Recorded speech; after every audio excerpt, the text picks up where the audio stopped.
Europe 1, 7h46, l'Association des maires de France appelle à la mobilisation demain pour dire non à la baisse des dotations de l'État aux collectivités. Stéphane Baudet est le maire Les Républicains de Courcouronnes dans l'Essonne, président de l'Association des maires de l'Île-de-France. Et il est votre invité, Thomas, pour l'interview vérité d'Europe 1. Bonjour Stéphane Baudet. Bonjour. Alors vous, l'Association des maires de France, appelez les citoyens à se mobiliser demain. Ça veut dire quoi ?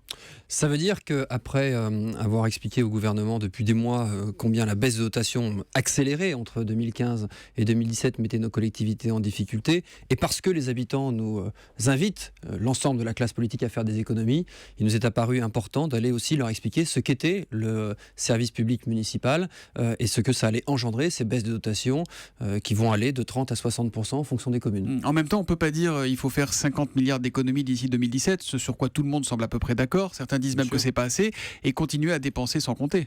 C'est évident, mais enfin, on peut difficilement dire que des collectivités telles que les mairies dépensent sans compter. Je rappelle qu'il y a 524 000 élus en France, dont 80% sont bénévoles, principalement des élus municipaux, et que le service public que l'on vous rend, c'est notamment celui de la cantine, dont vous payez à travers le quotient familial, en moyenne en France, qu'un cinquième du tarif. Ce sont les maires ou les conseillers municipaux qui coûtent cher. Évidemment c'est pas qu'il faut faire des économies. Et d'ailleurs, les maires y travaillent. Enfin, je veux dire, on a eu beaucoup moins d'augmentation d'impôts. On était sur ce plateau il y a plusieurs mois pour l'évoquer. Finalement, les maires ont fait des efforts colossaux. Ils n'ont pas autant augmenté les impôts que ce qui avait été annoncé. Ils n'ont pas autant augmenté les tarifs de cantine que ce qui était annoncé. Ils sont parfaitement conscients qu'il faut faire des économies. Mais il n'y a pas un problème structurel aujourd'hui dans les communes, dans les collectivités territoriales, avec un nombre de fonctionnaires qui a explosé depuis des années, que ce soit sous Nicolas Sarkozy ou sous François Hollande. Les fonctionnaires, le rapport de la Cour des comptes est assez précis là-dessus, même s'il appelle ça le bloc communal. Il est sévère. Bien sûr qu'il est précis et qu'il est sévère.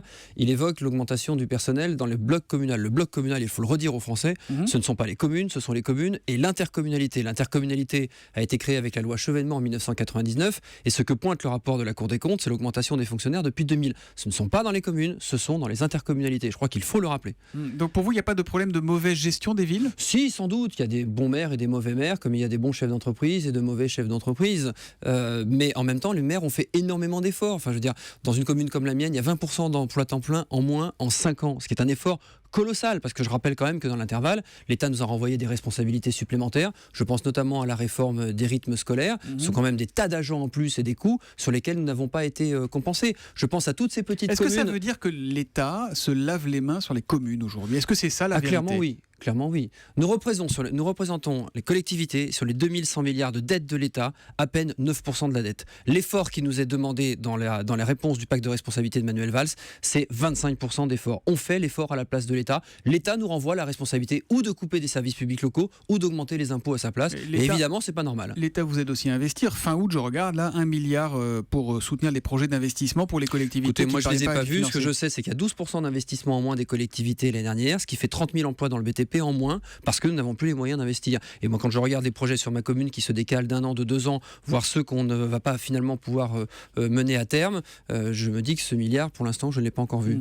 On a vu qu'à Brive, je ne sais pas si vous avez suivi ça, le maire Les Républicains a fait voter ses habitants sur leurs priorités. C'est pas de la démagogie, ça ? Vous êtes élu sur des programmes. Est-ce que c'est pas une façon habile de faire de la com, mais aussi de renoncer ? Non, moi je vais faire la même chose. On a été élu sur des programmes, vous faites bien d'en parler. Vous allez leur dire c'est fromage et il dessert. y a des maires nouveaux qui ont été élus. La cantine de la sécurité. Il y a des maires nouveaux qui ont été élus l'année dernière en mars 2014 sur des règles avec un programme électoral. Les règles ont changé depuis. Quand vous avez 30 ou 60% de dotation en moins depuis que vous avez été élu, le programme pour lequel vous avez été élu, de toute façon, vous n'allez pas pouvoir le tenir. Je rappelle que depuis 5 ans à Courcouronnes, j'ai enlevé les décorations de Noël. Je continue à me faire tirer les oreilles par les habitants sur ce sujet-là. Donc autant vous dire que les habitants eux-mêmes ne sont pas prêts à faire les économies. Les habitants croient encore au Père Noël en fait à Courcouronnes. C'est la responsabilité des élus, ça quand même. Oui, bien sûr. De toute façon, c'est toujours à cause de l'élu. Je veux dire, quand il neige, c'est à cause du maire. Voilà. Ça sent pas un peu la campagne pour les régionales, cette affaire ? Certains disent, l'Association des maires de France, elle est présidée par François Barouin, qui n'échappe pas qu'il a été ministre de l'économie de Nicolas Sarkozy. Vous le savez parfaitement, c'était le principe, c'était l'angle et le sujet principal du Congrès des maires il y a 1 an. Ça n'a rien à voir avec les élections régionales. Et je rappelle d'ailleurs que vous parlez de François Barouin, il a un premier vice-président à l'Association des maires de France, qui s'appelle André Léniel, qui est socialiste et qui est à la tête de la fronde contre le gouvernement sur ce sujet-là. Donc ça n'a rien de politique du point de vue partisan. Ça a en revanche quelque chose de politique au sens noble du terme, au sens de la gestion de la cité, parce qu'on est en train de mettre en l'air nos services publics de proximité. Dernière question, elle est à la fois simple et extrêmement compliquée. Puisqu'il n'y a plus d'argent dans les caisses, quelle est la solution ? Qu'est-ce que vous demandez finalement ? Je pense que d'abord on est d'accord sur la baisse de dotation.